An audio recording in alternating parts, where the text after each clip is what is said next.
Bismillahirrahmanirrahim. Alhamdulillahirabbil alamin. Nasta'inuhu wa nastaghfiruh wa na'udzu billahi min syururi anfusina wa sayyiati a'malina. Faman yahdihillahu fala mudhillalah wa may yudlil fala hadiyalah. Asyhadu an la ilaha illallah wa asyhadu anna Muhammadar Rasulullah. Allahumma shalli ala Muhammad wa ala ali Muhammad. Amma ba'du. Ada sedikit ralat ya kemarin itu nomor babnya ini ya, harusnya kemarin ada perbaikan, ini harusnya 85 ya, bab ke-85 sekarang. Kemarin kalau kita lihat di yang terakhir kemarin 83, itu harusnya 84 ya, tentang bab sebelum ini. Di cobaan penulisan nomor babnya saja yang keliru. Sejak beberapa bab yang lalu memang salah tulis nomor babnya ya. Ini sekarang bab yang ke-85, babun fil junubi ya'udu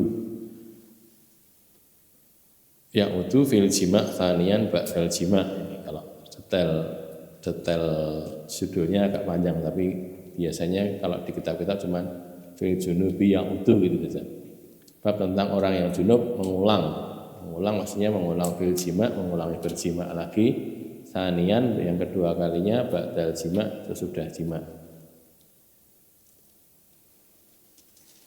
Dua kali atau yang nanti ketiga kali atau yang berapa kali.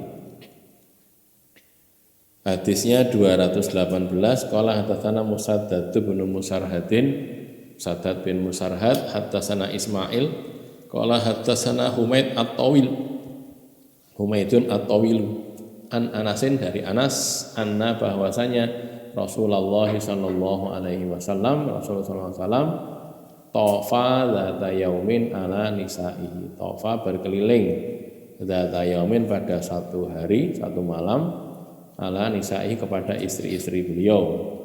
Nisa itu bisa istri, bisa budak ya. Wanita beliau, jadi istri beliau atau budak beliau. Fi ghuslin wahidin, dalam satu kali mandi. Ya, beliau mengumpuli istri-istri beliau dan budak-budak beliau itu dalam hari yang sama, tapi mandinya cuma satu kali saja. Qala Abu Dawud berkata, wa hakadza rawahu Hisham bin Zaid, demikianlah Hisham bin Zaid meriwayatkan an Anasin dari Anas, wa Ma'mar dan Ma'mar ini kan rawahu Hisham bin Zaid an Anas, terus wa Ma'mar an Qatadah gitu loh. Jadi demikianlah yang kalau bahasa Indonesianya demikianlah yang diriwayatkan oleh, nah gitulah ya, yang diriwayatkan oleh Hisham bin Zaid dari Anas, dan begitu pula yang diriwayatkan oleh Ma'mar dari Qatadah dari Anas. Ini Hisham bin Zaid dari Anas, lalu Ma'mar dari Qatadah dari Anas. Wa Shalih ibnu Abil Akhdar, dan Shalih bin Abil Akhdar, ani Zuhri, dari Zuhri, kulluhum an Anasin, semuanya dari Anas. Jadi ada satu sanad Hisham bin Zaid lalu Anas. Ini yang kalau bahasanya sanad yang ali ya, karena kan jumlah rawinya lebih sedikit. Terus ada lagi yang dari Ma'mar, dari Qatadah, dari Anas. Gitu. 3 dari Ma'mar, Qatadah, Anas. Kemudian yang satu Shalih bin Abil Akhdar, Zuhri, terus Anas. Juga 3 kan? Shalih bin Abil Akhdar, Zuhri, kemudian Anas. Jadi kalau cara sanadnya nazil itu sanad yang jumlah rawi-rawinya lebih banyak dibanding jumlah rawi-rawi lain pada hadis yang sama. Kalau ali, sanad yang jumlah rawinya lebih sedikit dibanding sanad lain pada hadis yang sama. Jadi hadisnya sama, sini melalui 3 orang, sini melalui 4 orang. Yang lebih tinggi yang ini, yang 3 ini, yang 3 ini 4 ya. Yang 3 lebih tinggi. Kenapa? Karena dia lebih dekat kepada sumbernya. Itulah ya, cara berpikirnya, logikanya gitu. Dari gurunya Mukharid, gurunya Abu Dawud, sampai Nabi itu berapa? 1, 2, 3 atau 4. Sini 3, sini 4. Nah, yang lebih tinggi dudukannya yang ini. Hadisnya sama.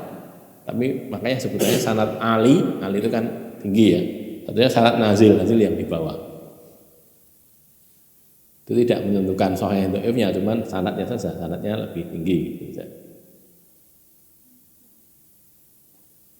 Ini hadis ini ada juga di Sahih Bukhari, Sahih Muslim, Sunan Tirmidzi, Sunan Nasa'i, Sunan Ibnu Majah dan yang lainnya. Ada Musnad Ahmad juga ada.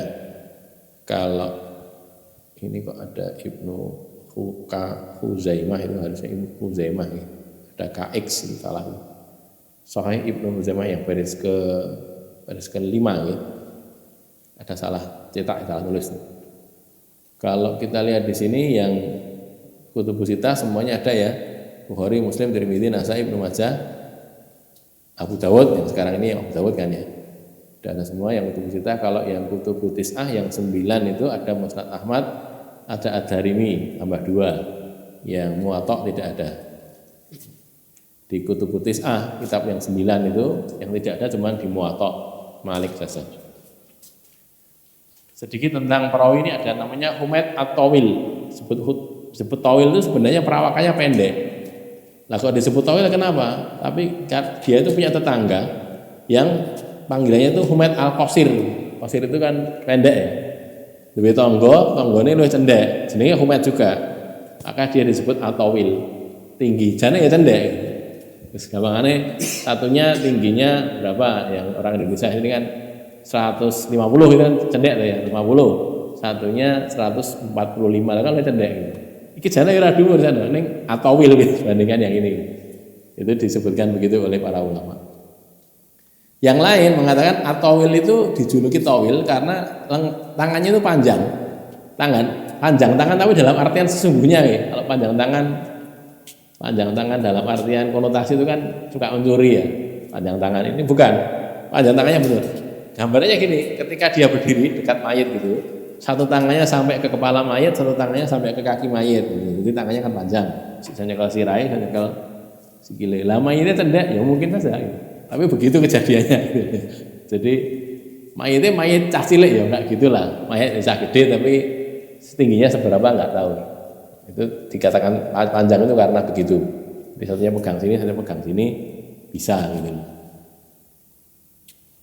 Dah, Nabi berkeliling maksudnya untuk berjima, menyutupi istri dan budak perempuan beliau pada suatu malam. Dalam riwayat Bukhari disebutkan bahwa jumlah mereka itu 11 orang. Nabi itu pernah punya istri sampai 9 dalam satu waktu. Lah yang 2 berarti budaknya. Jadi kalau 11 berarti yang 2 itu budak Nabi. Nabi mengumpuli mereka secara bergantian satu kali mandi setelah selesai semuanya. Pernah begitu, hadisnya sahih. Jadi artinya kalau seseorang berjima kemudian berjima lagi mandinya cuma satu kali itu boleh, tidak harus mandi dulu terus jima lagi, tidak harus begitu gitu loh dari hadis ini, baik istrinya satu maupun istrinya 2 gitu ya. Jadi prinsipnya Nabi pernah melakukan hal yang seperti itu. Dari hadis ini diperoleh dalil bahwa pembagian giliran di antara para istri itu tidak wajib. Bila wajib, niscaya menyenggamai istri pada malam giliran istri yang lainnya itu terlarang. Di gambarannya gini, ini fikih ya, fikih. Kalau Nabi mengumpuli istri-istrinya dalam satu malam, anggaplah tidak banyak lah, misalnya 3 atau 2 istri saja. Padahal kalau pembagian giliran itu wajib, giliran ini istri A, besok istri B gitu kan. Kalau ini gilirannya A, kemudian beliau juga mendatangi istri B, berarti kan tidak menunaikan haknya istri A gitu loh. Karena ini malam eksklusifnya dia kan gitu kan harusnya. Tapi kok juga yang B juga, berarti diambil istimbat hukum dari situ, pembagian giliran itu tidak wajib gitu loh. Boleh gitu, boleh enggak gitu. Itu tidak harus. Pokoknya jatahnya istri ini, yang lain tidak boleh, bukan begitu gitu loh ya. Tidak wajib. Bila wajib, niscaya menyenggamai istri pada malam giliran istri yang lain itu terlarang. Ini menurut pendapat sebagian ulama. Seperti biasa kita bicara fikih, begitu selalu ada mukhtalaf, selalu ada ikhtilaf gitu. Biasa enggak masalah. Yang penting bagi kita itu ngerti dalile, ngerti caranya juga dalil lah gitu. Terus pilih dia, terserah jenengan gitu. Masing-masing dengan keyakinan masing-masing itu ya. Kok saya cocok ini, ya silakan dipakai gitu aja kan, longgar gitu. Nah, terus sekarang kalau yang lain gimana? Ulama lainnya seperti Al-Istokhri yang termasuk ulama mazhab Asy-Syafi'i menyatakan bahwa pembagian giliran untuk istri-istri itu wajib. Lah wajib kok Nabi kok begini? Nanti ditakwilkan bahwa kejadian ini, peristiwa Nabi mengumpuli istri-istri beliau dalam satu malam ini, itu kejadiannya sebelum turun perintah untuk pembagian giliran. Nah, gitu loh. Sebelum itu jadinya ya waktu itu belum wajib. Sesudah itu Nabi tidak lagi berbuat begitu. Ya, nanti ada pembicaraan seperti itu ya. Di kejadian itu ini ya, jelaskan pula bahwa peristiwa ini diwajibkan sebelum diwajibkannya pembagian giliran di poin yang sesudah itu ya.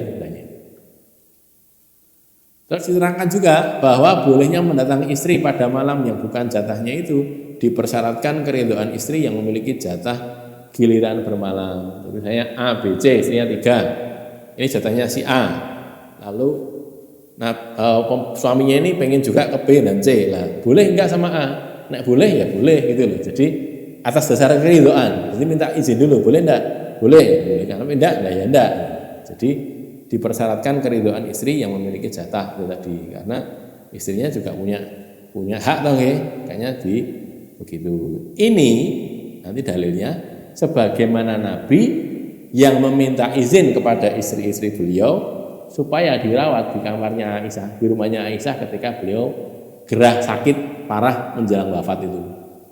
Jadi Nabi gerah sakit, terus kalau harus keliling. Nabi hari ini kesini kan capek, artinya harus pindah-pindah kan. Anggaplah itu dibopong. Wong loro dipindah-pindah itu kan dia sakit juga tuh ya. Walaupun dibopong, dibawa pakai tandu misalnya ya. Kan dia capek. Karena Nabi minta izin pada istri-istri beliau, saya tak tinggal di rumahnya Aisyah saja ya, gitu loh. Enggak usah kemana-mana. Terus disetujui gitu, diperkenankan.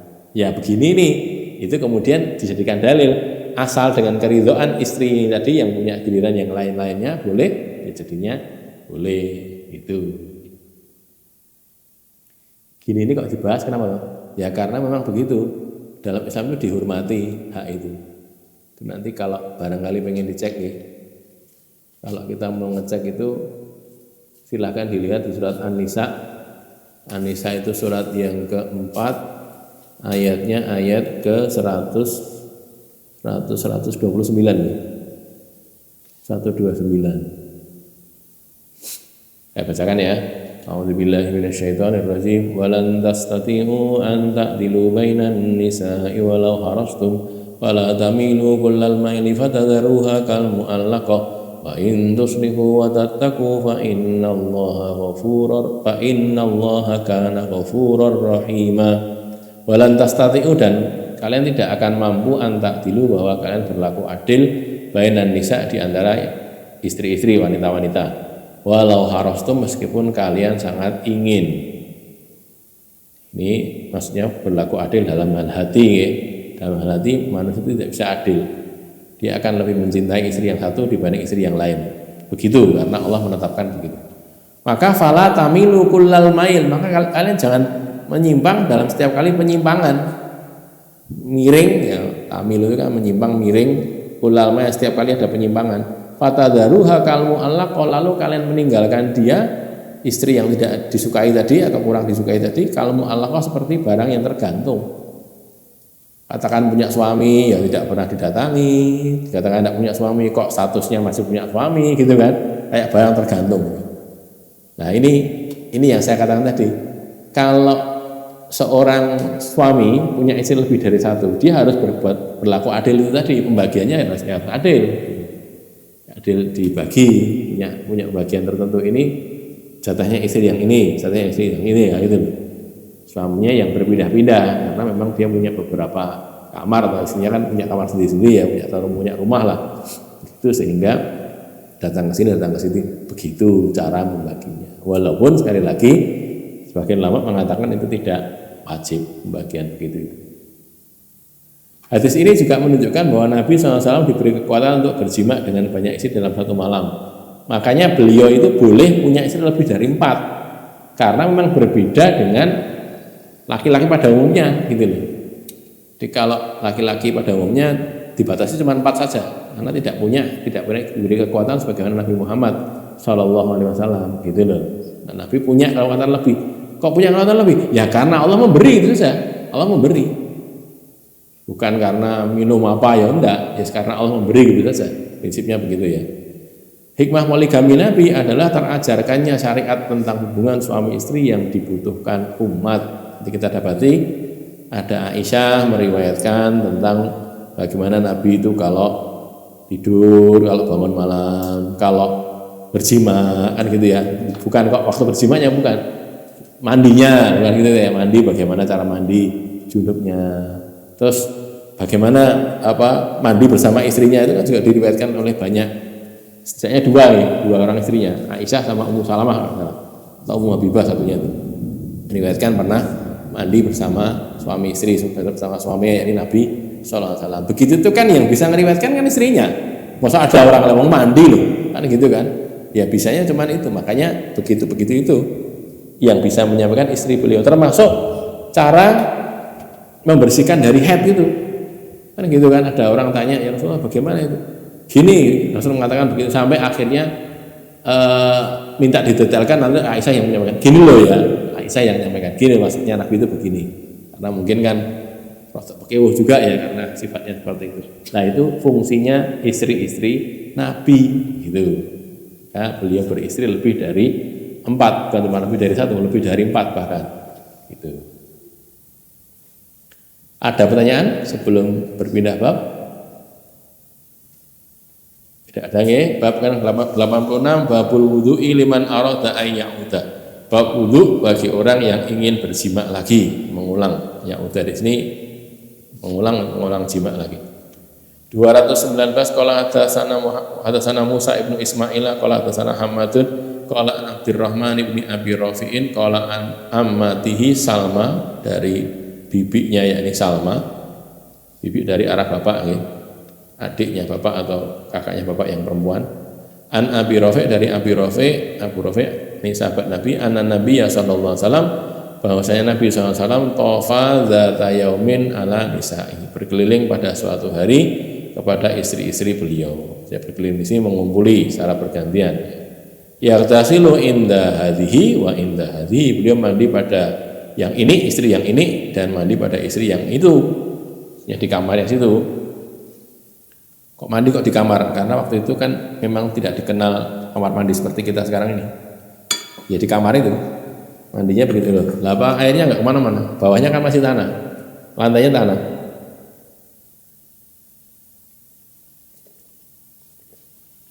Kalau pengen lihat hadisnya, dalilnya itu loh, di waktu Nabi waktu Mekah lalu diparani oleh Ummu Hani binti Abi Thalib, saudaranya Ali bin Abi Thalib. Nabi sedang mandi, mandinya Nabi itu gimana? Ini tiang itu ya, 4 tiang ini, terus dikasih apa? Tirai gitu ya, tirai muter jadi 4 itu. Mungkin itu jadi masuk dulu orangnya, terus diputari dengan tiang dengan tirai tadi. Ada 4 tiang cagaknya itu. Kemudian mandi di situ, ada airnya, terus mandi di situ. Kejadiannya begitu kan. Maka ketika Ummu Hani datang kan, Nabi mengatakan marhaban bi Ummi Hani kan gitu. Datang silakan masuk, dia sedang mandi. Jadi bisa menjawab seperti itu di kamar itu juga, di rumah itu juga, karena begitu keadaannya waktu itu ya. Jadi tidak kok pergi ke kamar mandi, waktu itu belum dikenal ada kamar mandi, itu belum dikenal. Kalau kita lihat di sirah nanti kita dapatkan pertama kalinya ada kamar mandi itu ketika sudah orang-orang Islam sampai ke Romawi. Sampai ke Romawi, di sana itu mereka kenal ada bangunan khusus untuk buang air dan untuk mandi gitu.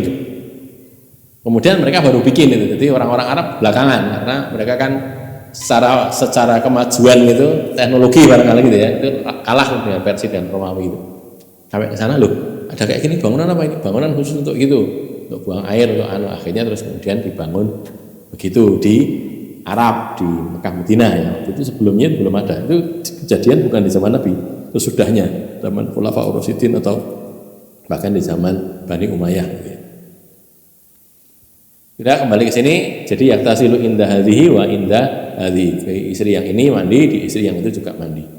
Qala, berkata Abu Rafi', qultulahu, aku bertanya kepada Nabi, ya Rasulullah, wahai Rasulullah, ala taj'aluhu huslan wahidan, mengapa tidak engkau jadikan saja sekali mandi? Kok enggak mandi sekali saja Rasul, kok mandi berkali-kali, kenapa? Qala hadza azka wa atyabu wa adharu, ini itu lebih zaki, lebih zaka, lebih bersih, lebih suci, wa atyab dan lebih baik, wa adhar dan lebih bersih. Atyabu lebih baik, adhar lebih bersih. Ini sebenarnya sama nih, cuman muradif saja, sinonim saja. Jadi, kalau mau diterjemahkan ya gitu, azka lebih suci, atyab itu lebih baik, adhar itu lebih bersih. Qala Abu Dawud berkata wa hadisu Anas, dan hadisnya Anas, hadis yang sebelumnya tadi 218 itu ashahhu min hadza, lebih sahih daripada ini. Dua-duanya sama-sama diterima hasan atau sahih, tapi yang Anas lebih sahih daripada hadis yang ini yang diriwayatkan Abu Rafi ini. Ini ada di Sunan Ibnu Majah, Musannaf Ibnu Abi Syaibah, Musnad Ahmad dan lain-lainnya. Kalau tadi kan takhrijnya juga lebih banyak ya, ada Bukhari, Muslim. Yang ini cuma di Sunan Ibnu Majah, Musannaf Ibnu Abi Syaibah dan seterusnya. Yang tadi kan yang di 218 tadi Bukhari, Muslim, Tirmidzi, Nasa'i, Ibnu Majah, Abu Dawud ada kan. Terus Musnad Ahmad ada Sunan Darimi juga ya. Masuk kutubul tis'ah itu. Yang tidak ada cuma Muwatta saja. Kalau yang ini yang tidak ada cuma di Sunan Ibnu Majah dan Musnad Ahmad saja. Keterangan Abu Rafi bertanya kepada Nabi, apakah tidak cukup mandi sekali sesudah jima terakhir dari beberapa jima yang dilakukan? Jadi maksudnya Abu Rafi itu kok nggak sekali saja? Sekali itu kapan? Ya kalau sudah selesai semuanya gitu loh. Bukan kok ini jimanya mau 5 kali gitu ya.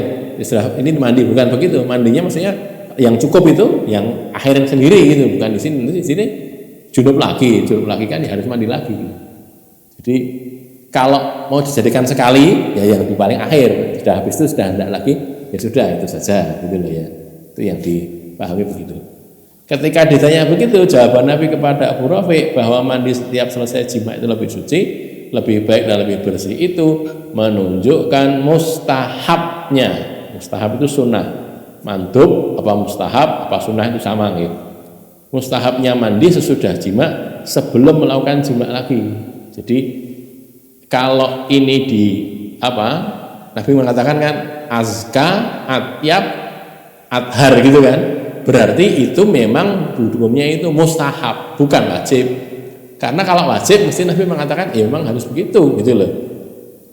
Dan tidak akan mengatakan mestinya Abu Rafi katakan kamu salah Abu Rafi, ini harus mandi setiap kali jima, kan tidak begitu juga.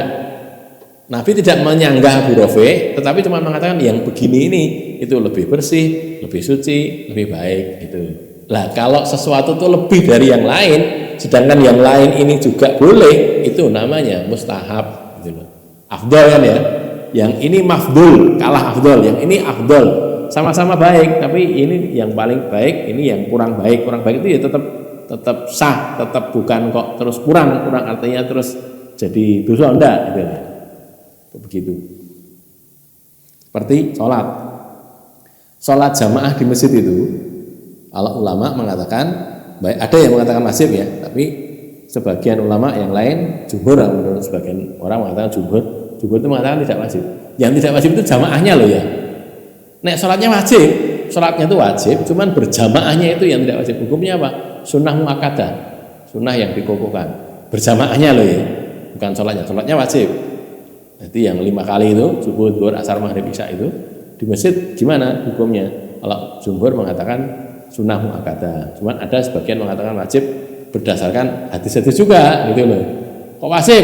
Ini loh, Nabi ini arep ndawuhi, saya pengen nyuruh salah seorang di antara kalian ngomati, lalu salah seorang ngimami, terus saya akan bawa obor itu, bawa api gitu ya, saya bakar itu lemah orang-orang yang tidak mau sholat ke masjid jamaah. Itu nanti dipahami ini artinya wajib. Oh, Nabi arep ngono kok. Bagian lain tidak. Kok tidak? Karena Nabi tidak nglakoni, cuma ngendika tok ini. Saya pengen begitu, tapi kan tidak dijalankan kan? Tidak dijalankan. Artinya ya tidak wajib gitu. Nggih, masalah fikih ya. An-Nasa'i menyatakan tidak ada pertentangan antara hadis ini dengan hadis Anas karena Nabi pernah melakukan kedua amalan itu. Jadi Nabi kalau menurut An-Nasa'i nggih pernah melakukan kedua-duanya. Nah ini juga hadisnya juga hasan paling tidak ya.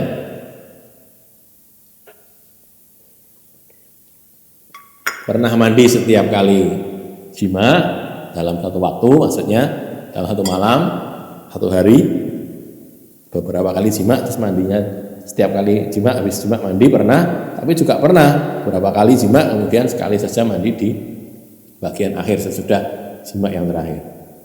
Hadis Anas 218 lebih kuat daripada hadis Abu Rafi ini, karena hadis Anas diriwayatkan melalui banyak jalan dan para periwayatnya, para perawinya itu sikot dan subut itu tetap kuat, sedangkan hadis Abu Rafi tidak demikian. Kedudukannya hasan saja kalau hadis Abu Rafi, tidak sampai pada tingkat sahih. Terus ini ada keterangan lagi. Ini kan bunyi babnya, coba dibersani ya, dilihat ya. Bunyi babnya itu kan babul wudu liman aroda ayyauda, gitu kan? Wudu bagi orang yang ingin mengulang. Lah ini loh di hadis 219 itu tidak ada sebutan wudu sama sekali loh. Kan enggak ada. Adanya kan ala taj'aluhu huslan wahidan ya tasilu inda hadhihi wa inda hadhihi, kan mandi itu.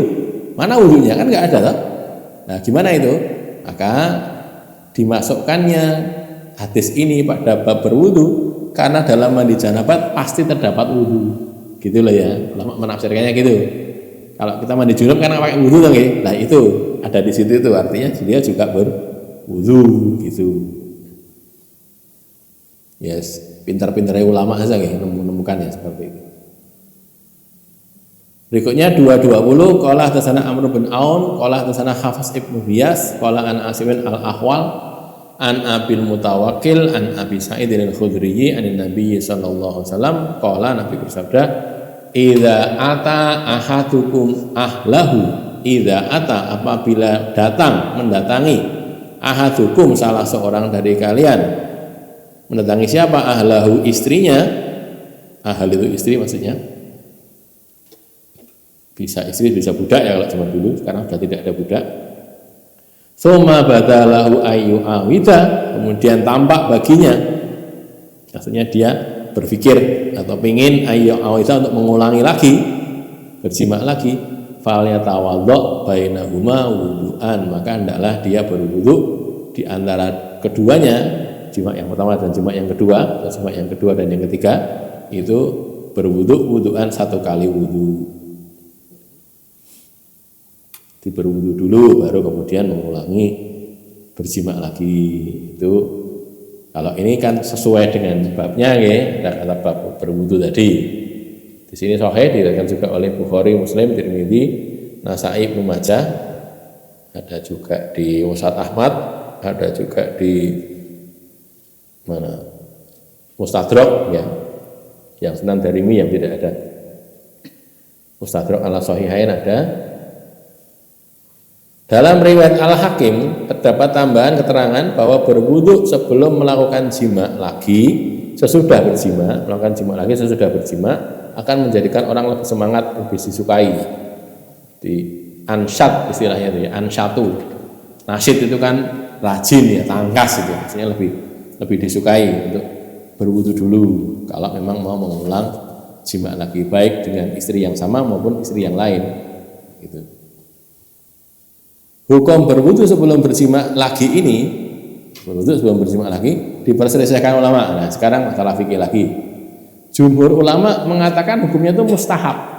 Mustahab berarti kan sunnah gitu. Sunnah. Artinya boleh wudu boleh enggak, itu kan mustahab ya. Abu Yusuf, muridnya Imam Hanafi, murid utamanya Imam Hanafi, Imam Abu Hanifah, menyatakan tidak disunahkan, la yustahab, tidak disunahkan. Berarti apa? Ya mubah berarti. Ibnu Habib Al-Maliki dan ulama mazhab Dzahiri menyatakan hukumnya wajib. Mereka semuanya berhujah dengan hadis ini. Hadis sing dihujah padha hasilnya beda-beda itu. Karena memandangnya beda-beda tadi.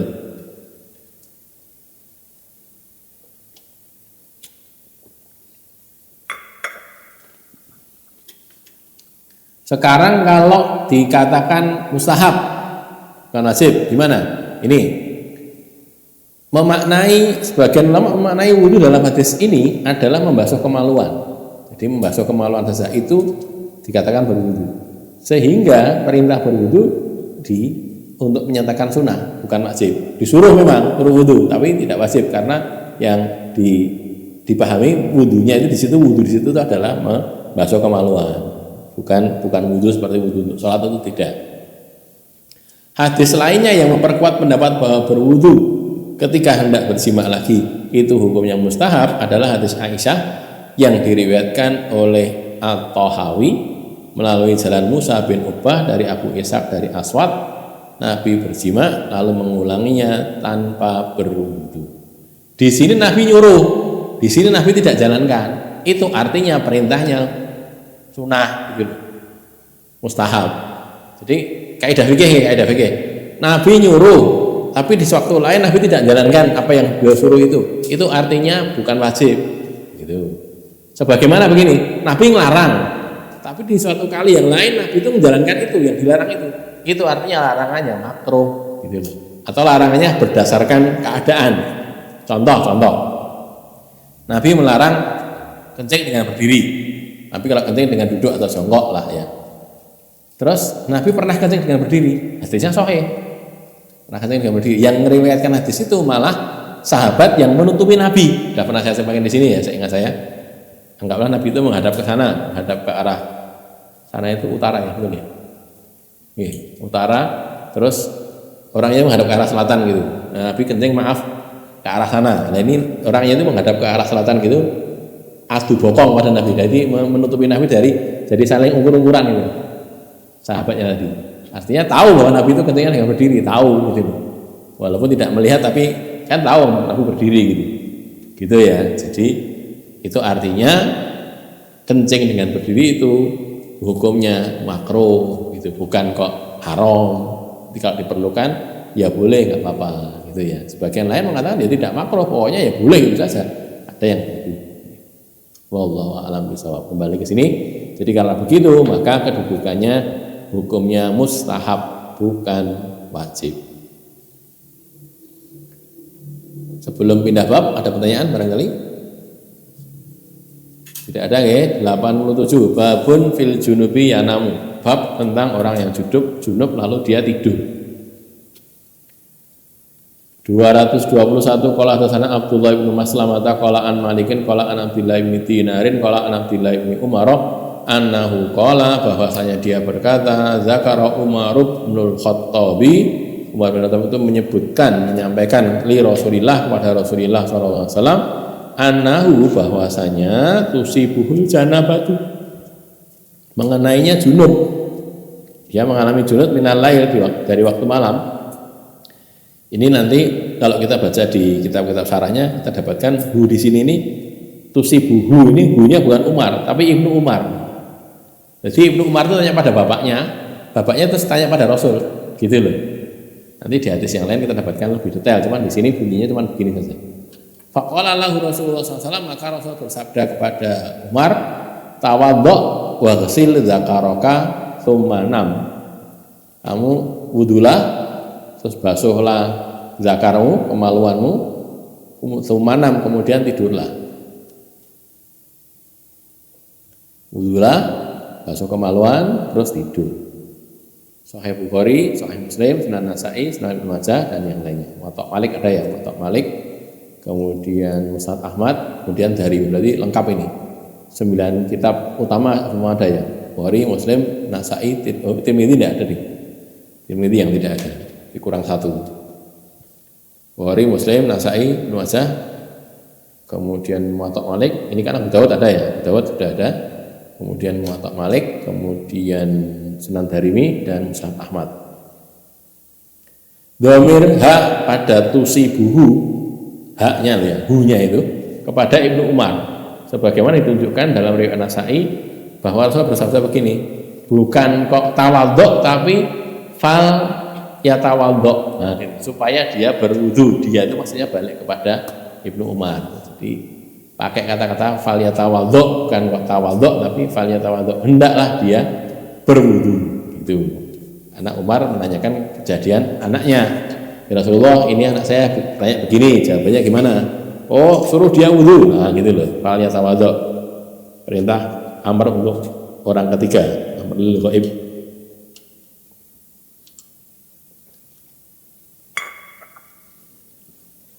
Titah Nabi pada hadis ini tawadhu kepada orang kedua karena ada kemungkinan Ibnu Umar juga ada di situ sehingga Nabi berbicara kepadanya. Ini ditakwili begitu, karena ini ya memang yang ngalami itu Ibnu Umar. Kok Nabi kok ngomong tawadhu? Nah, karena Ibnu Umar ya melu ning kono kok gitu loh. Jadi dikancani Pak E itu loh. Ibnu Umar, karena Ibnu Umar masih kecil, masih muda lah, masih muda. Mungkin juga junubnya mungkin bukan karena hubungan suami istri, tapi mungkin karena mimpi atau yang lain gitu kan. Kemudian dia tanya pada bapaknya sampaikan pada Nabi SAW. Mungkin juga Ibnu Umar tidak hadir, tapi tetap akan disampaikan oleh Umar kepada Ibnu Umar, karena Umar meminta fatwa untuk masalah anaknya. Nabi juga perintahnya tawadhu gitu, itulah kamu. Cuman maksudnya kan nanti Umar akan menyampaikan pada Ibnu Umar kaya sing diomongin Nabi, kowe iki wudu terus membasuh kemaluan terus tidur. Cuma masalahnya ini ada takdim takhir ya. Coba kita lihat hadisnya kan bunyinya di mana itu? Tawadhu waghsil zakaraka tsumma nam. Wudu, membasuh kemaluan terus tidur. Tapi ini takdim takhir. Apa tuh takdim takhir itu? Ada yang didahulukan, ada yang diakhirkan. Kalau urutannya yang benar itu kan membasuh kemaluan dulu, baru wudu, baru tidur gitu loh. Kan di dalam wudu kan tidak ada membasuh kemaluan, kan tidak ada tapi tidak ada. Maka itu di luar wudu. Nah, sekarang kapan waktunya? Sebelumnya seharusnya. Tapi kok disebut begini? Itu biasa dalam bahasa Arab. Maka di sini ada keterangan ya di halaman 5 itu ya. Huruf waw pada kalimat waghsil zakaraka itu tidak menunjukkan pakaian jing. Tidak menunjukkan urutan, karena urutannya adalah membasuh kemaluan dahulu kemudian berwudu.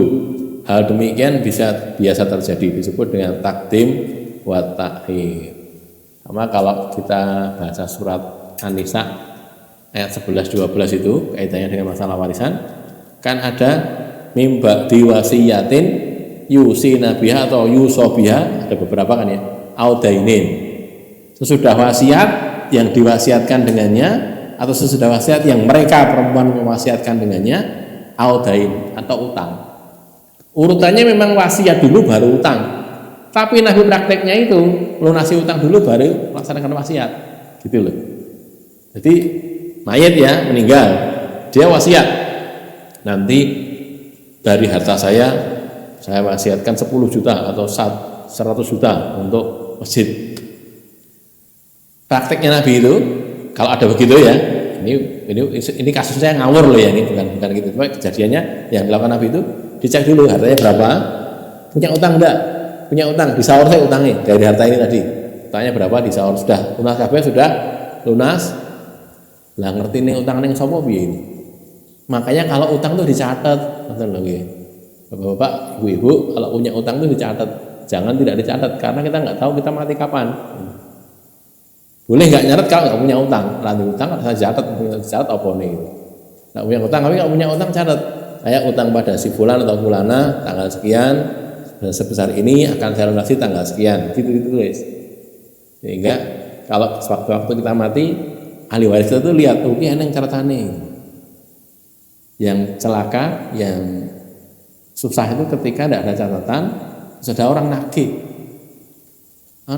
Bapakmu biar utang karo aku semene. Lah buktine napa? Ora nggo bukti iki piye? Nah terus gimana kita? Kan susah nggih. Mau kita bayar, ya nek wong iki jujur. Nek tidak kita bayar, ya nek dia bener gimana? Orangnya jujur, ya kita bayar kalau orangnya enggak jujur gimana? Tapi kalau ternyata dia jujur, tapi kita tidak punya bukti karena tidak ada catatannya, nah itu. Sing masalah mayatnya ini, mayatnya nanti ning akhirat nggak bisa masuk jannah itu, gara-gara terhalang oleh utang. Jangan orang mati biasa, mati syahid pun kata Nabi kan ya, ada hadisnya sahih di Bukhari. Orang mati syahid pun kalau dia masih punya utang terhalang, tidak bisa masuk jannah. Tunggu sampai dilunasi utangnya dulu. Itu ya, makanya hati-hati kalau masalah begitu. Kembali ke sini. Jadi ini takdim takhir tadi, mimba wasiyatin yusi nabiha audain, yang dilaksanakan utang dulu, dain dulu baru wasiat. Itu begitu. Biasa dalam bahasa Arabnya. Nah, kita taunya karena kita belajar. Al-Bukhari mengeluarkan hadis yang menyatakan secara jelas bahwa orang yang junub boleh tidur asalkan dia sudah berwudu. Ini di hadis ke-289 Sahih Bukhari nggih. Boleh dicek nanti, mungkin kalau nomor agak beda-beda dikit, tapi ini di awal-awal Sahih Bukhari ya. Hadatsana Musa ibnu Ismail qala hadatsana Juwairiyah di sini laki-laki karena hadatsana An-Nafi'an an Abdillah qala istafta Umaru. Istafta minta fatwa siapa Umar pada An-Nabiyya sallallahu alaihi wasallam. Ayanamu ahaduna wa huwa junubun? Apakah boleh tidur salah seorang dari kami sedangkan dia itu masih junub, belum mandi maksudnya, junub, dah malam terus tidur? Boleh enggak? Qala Nabi berkata, "Na'am, ya, idza tawaddaa," apabila dia sudah berwudu. Jadi kalau mau junub di waktu malam, kalau tidak mau mandi ya wudu. Ya wudu baru kemudian tidur. Ya, membasuh kemaluan, kemudian wudu, kemudian tidur. Jumhur ulama mengatakan wudu ini hukumnya sunnah, sedangkan ulama Dzahiriyah, mazhab Dzahiri itu menyatakan hukumnya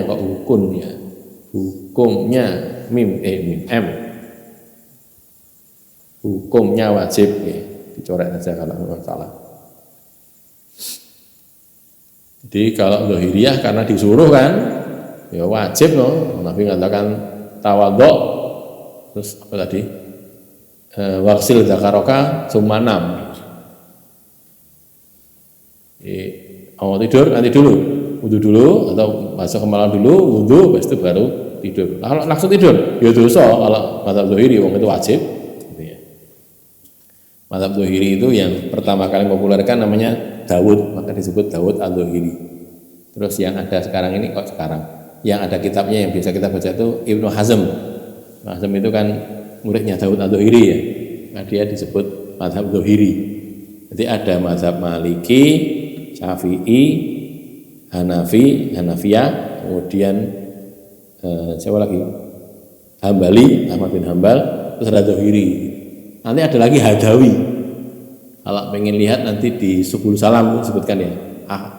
Akhraja apa namanya? Zahaba Hadawiyah. Hadawiyah itu Musa al-Hadi yang dikatakan oleh sebagian orang sebagai imamnya Syiah, sebagian orang begitu ya. Jadi maka Hadawi itu kadang-kadang disebut juga mazhab Syi'i. Begitu ya, Hadawi. Ini hasil ada beberapa mazhab memang yang terkenal memang 4 itu, tapi sebenarnya banyak mazhab-mazhab dalam Islam. Ada pertanyaan sebelum ke bab berikutnya, bab yang ke-88? Ya. Monggo.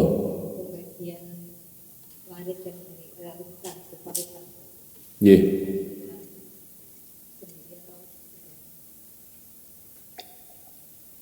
Maksudnya bagaimana? Belum paham. Warisan itu berupa hutang. Oh, berupa hutang, ya. Kalau warisan berupa hutang itu sama seperti warisan berupa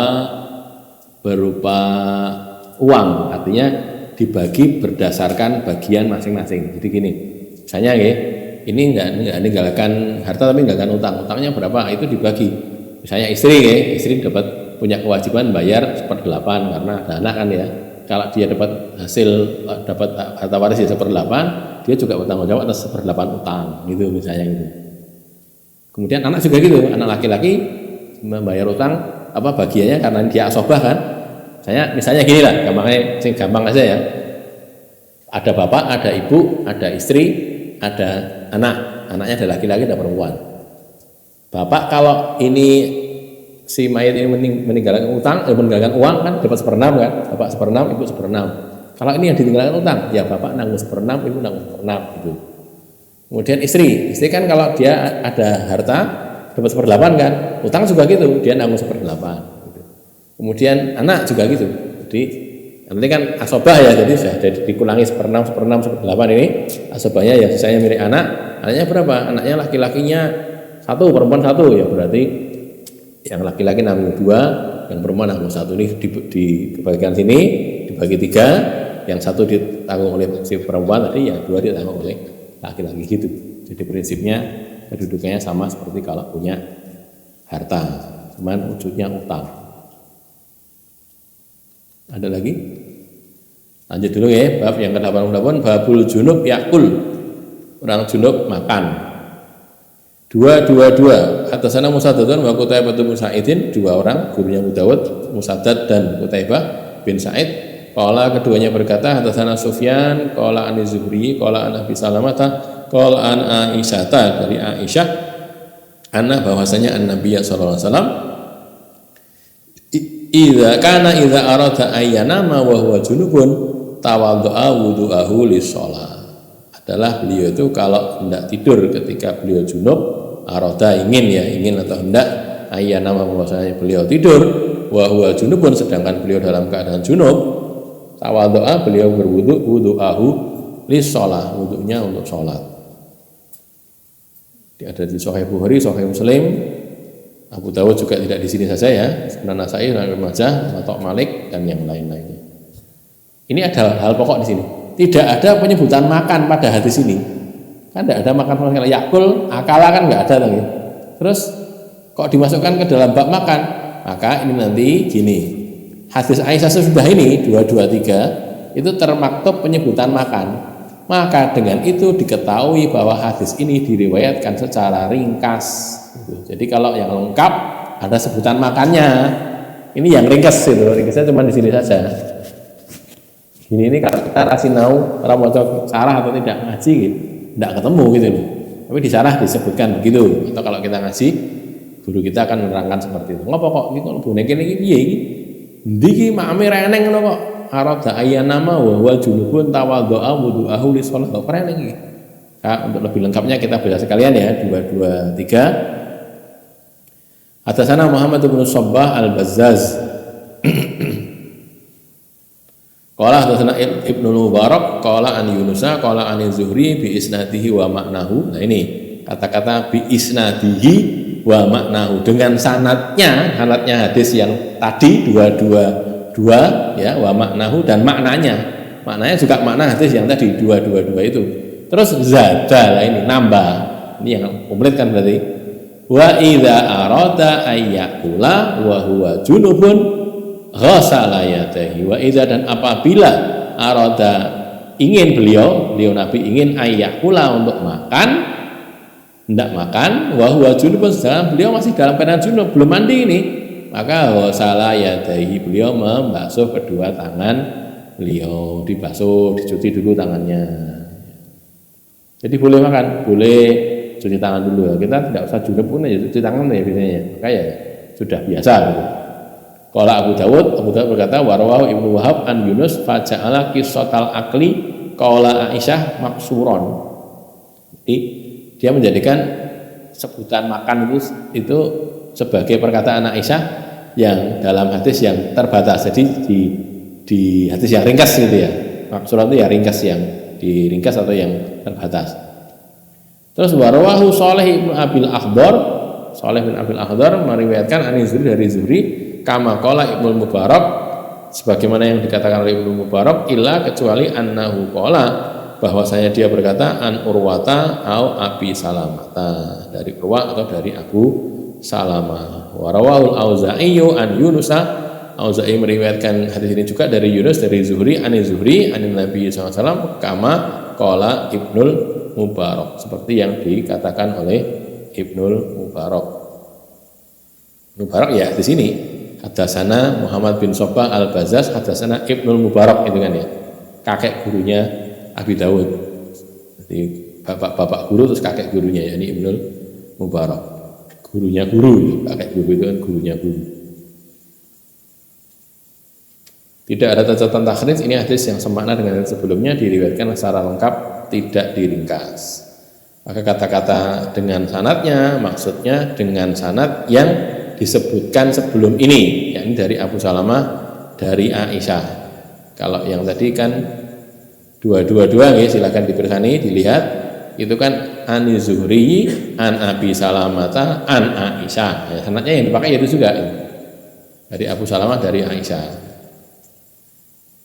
Kan di sini bunyinya an Zuhri bi isnadihi wa maknahu. Sanadnya Zuhri apa? Abu Salamah, Aisyah, kan gitu. Terus maknahu dengan makna yang sama itu, maksudnya maknanya sama dengan hadis sebelumnya, tapi tidak sama lafalnya, gitu kan? Jadi ada hadis itu sama lafalnya, persis sama. Ada yang sama maknanya saja. Isinya, secara isi itu sama. Nih lafal yang digunakan itu beda-beda gitu. Sudah pernah saya sampaikan, saya ingat saya di sini bahwa satu-satunya mukharij ya, mukharij itu yang mengeluarkan hadis Bukhari, Muslim, Abu Dawud, Tirmidzi itu namanya mukharij, orang yang mengeluarkan hadis punya kitab itu. Itu satu-satunya yang mensyaratkan periwayatan harus dengan lafal itu cuma satu, Muslim saja. Imam Muslim tok. Imam Bukhari pun tidak. Jadi Imam Muslim itu lafalnya harus persis seperti yang diriwayatkan.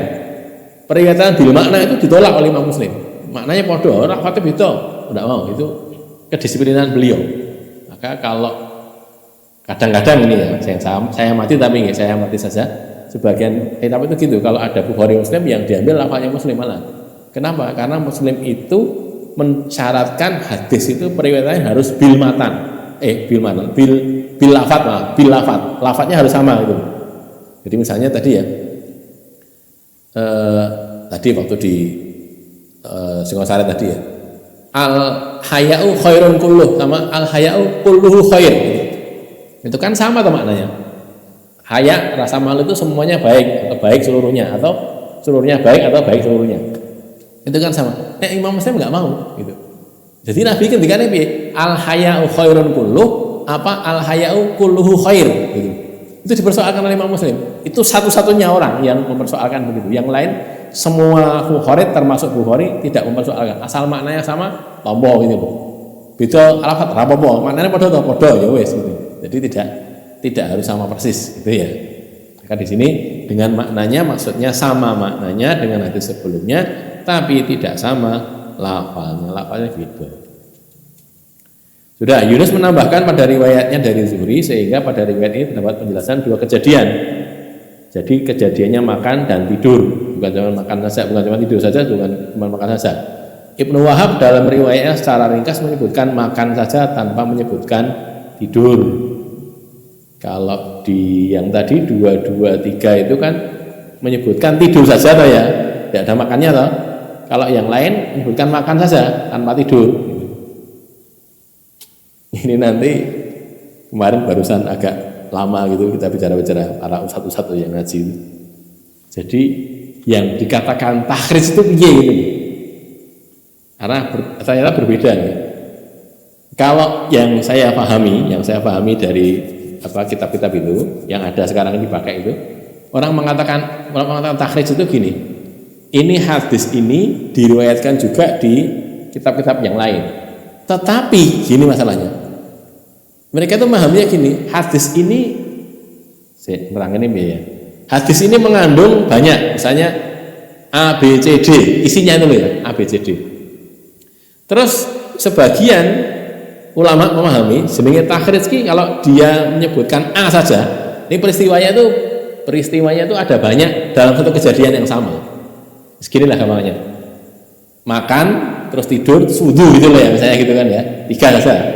Wudu terus makan terus tidur. Ada yang mengambil cuma tidur saja. Nah, yang tidur saja ini kalau mau mengatakan takhrij ya yang menyebutkan tidur saja no. Gitu loh maksudnya. Yang ini bukan takhrijnya, walaupun kejadian sekali gitu, satu rangkaian gitu. Nah yang lain tidak, yang lain itu pokoknya ini menyebutkan makan, yang ini menyebutkan tidur, yang ini menyebutkan wudu gitu kan. Ini takhrijnya masuk semuanya. Ini adalah takhrijnya ini juga ini sama gitu, karena kejadiannya sama, walaupun ini disebutkan sebagian. Nah gitu loh. Nah gitu nanti jadi perselisihan. Loh jadi ini takhrijnya ini kok lho ini urusannya kok beda gitu loh sama kok beda dengan itu ya, karena tadi ya mudah-mudahan bisa diikuti ya, sehingga itu perbedaan di kalangan ulama yang sampai kepada guru-guru kita juga juga begitu lagi piye ngene iki. Di yang ekstrim ya mengatakan pokoknya takhrij itu udah bodoh iki hadisnya ini kejadian ini ya harus ada sebutan begitu, nek enggak tidak. Yang lain enggak, ini bodoh hadisnya satu peristiwa yang sama, cuman yang ini menyebutkan tidak lengkap, yang ini juga tidak lengkap gitu loh ya. Yang ini disebutkan AB, yang sini CD, padahal kejadian memang AB CD gitu loh. Mudah-mudahan bisa diikuti ya. Maka di sini tadi Ibnu Wahab dalam riwayatnya secara ringkas menyebutkan makan saja tanpa menyebutkan tidur. Kalau yang 222 menyebutkan tidur saja tanpa makan gitu. Kalau yang 223 tidur dan makan kan gitu kan ya. Hadis-hadis ini menunjukkan bahwa orang yang junub itu boleh makan dan minum tanpa berwudu dan tanpa mandi terlebih dahulu. Kan cuma cuci tangan saja kan. Tangan berarti kan tidak wudu. Gitu kan. Cuci tangan bagian dari wudu, tapi kan tidak wudu, cuma cuci tangan saja. Berarti boleh makan minum tanpa berwudu, tanpa mandi terlebih dahulu. Yang paling diharuskan mandi tentunya kalau mau sholat, malam-malam berjima dengan istrinya, kemudian sholat wengi, ya mandi dulu tuh mestinya, kan gitu kan ya. Karena dia kan hadas besar tuh ya. Kalau cuma mau tidur saja, mandinya besok nggak apa-apa. Kalau mau tidur loh, kalau mau mandi, mau sholat ya harus mandi, karena itu dia berhadas besar, hilangnya hadas itu kalau dia mandi. Sampai di sini ada pertanyaan barangkali? Iya, silakan. Mengenai kalau seorang mandi junub, dan wudhu itu sah atau sholat? Wudhunya mandi junub bisa, boleh dipakai asalkan dia tidak menyentuh kemaluan sesudah wudhu. Jadi kan sesudah wudhu kan wudhu dulu kan ya, wudhu dulu kemudian mandi.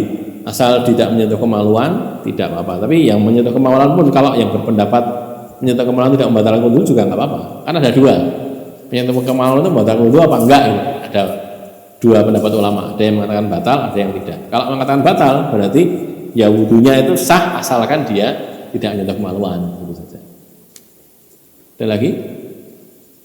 Cukup nggih? Baik, qulu qauli hadza astagfirullah li wa lakum alhamdulillahirabbil alamin.